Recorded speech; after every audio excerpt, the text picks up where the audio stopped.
جب پوچھا گیا حضور یہ قربانیاں کیا ہیں، فرمایا تمہارے باپ ابراہیم کی سنت ہے، اور فرمایا کہ ان کو خوش دلی سے اللہ کی راہ میں قربان کرو۔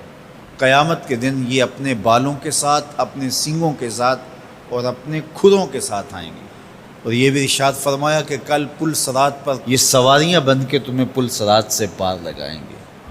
اور جب قربانی کے لیے کوئی شخص جانور خوش دلی کے ساتھ رضائے الہی کے حصول کے لیے ذبح کرتا ہے تو اس جانور کا خون زمین پر گرنے سے قبل یہ عمل قبول کر لیا جاتا ہے۔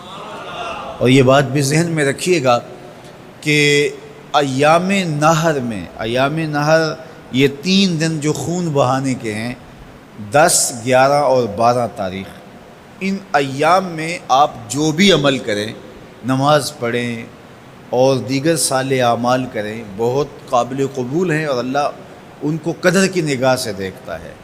لیکن ان ایام میں جو سب سے زیادہ اللہ کو محبوب عمل ہے وہ راہ خدا میں خون بہانا ہے، قربانی پیش کرنا ہے۔ تو قربانی کا کوئی اور متبادل نہیں ہو سکتا۔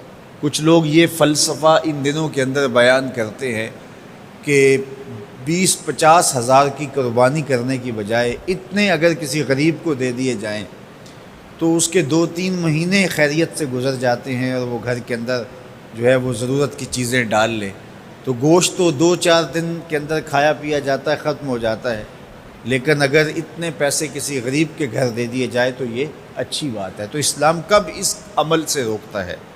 غریب کی مدد کیجیے، صرف عید کے دن ہی نہیں، مینڈے کی جگہ ہی نہیں، بلکہ اسلام تو راہ خدا میں جانور ذبح کر کے اسی جذبے کو بیدار کرنا چاہتا ہے کہ تمہیں گوشت کی ضرورت بھی نہیں تھی، پھر بھی تم نے ذبح کر دیا، تو جہاں ضرورت ہوگی اور تمہاری ہمسائیگی میں، تمہارے اطراف میں جب کوئی غریب ہوگا تو پھر تم اس کے لیے ذبح کیوں نہیں کرو گے؟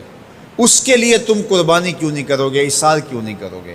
یہاں تو پھر بھی ہم گوشت خود کھا لیتے ہیں یا غرباء میں بانٹ دیتے ہیں، لیکن منا کی وادی میں جہاں لاکھوں قربانیاں پیش کی جاتی ہیں، وہاں تو جانور کاٹ کے اس کو ذبح کر کے بس چھوڑ دیا، اس کے گوشت سے غرض ہی نہیں ہوتی۔ زیادہ تر حجاج ایسے ہوتے ہیں جن کو یہ بتا دیا جاتا ہے کہ تمہاری قربانی کر دی گئی ہے، اور وہ فون کال کے انتظار میں یا حکومت وقت کی جانب سے دیے گئے وقت کے بعد حلق کروا دیتے ہیں۔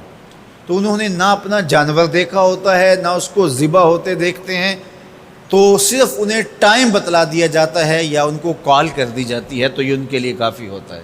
تو وہاں تو گوشت کھانا بھی مقصود نہیں، تو صرف اللہ کی رضا کے لیے جانور ذبح کرنا۔ تو جب رضا الہی کے لیے جانور ذبح کرنے کا جذبہ پیدا کر کے تمہیں راہ خدا میں خرچ کرنے کی ترغیب دی جاتی ہے تو پھر تم پورا سال خرچ کرو گے، تمہارے لیے کوئی مشکل اور کوئی مشقت نہیں ہوگی۔ لیکن اگر تم جو ہے وہ اس جذبہ خیر سے نور حاصل نہیں کرو گے تو پھر تمہیں یہ دولت نصیب نہیں ہوگی۔ تو سب سے افضل عمل ان 3 ایام کے اندر جو بتایا گیا وہ یہی ہے کہ راہ خدا کے اندر خون بہانا ہے۔ اللہ کے محبوب علیہ الصلوۃ والسلام کی خدمت میں جو ہے وہ مینڈے لائے گئے جو چتکبرے تھے، اور حضور علیہ الصلوۃ والسلام نے اپنے مبارک ہاتھ سے ان کو ذبح کیا۔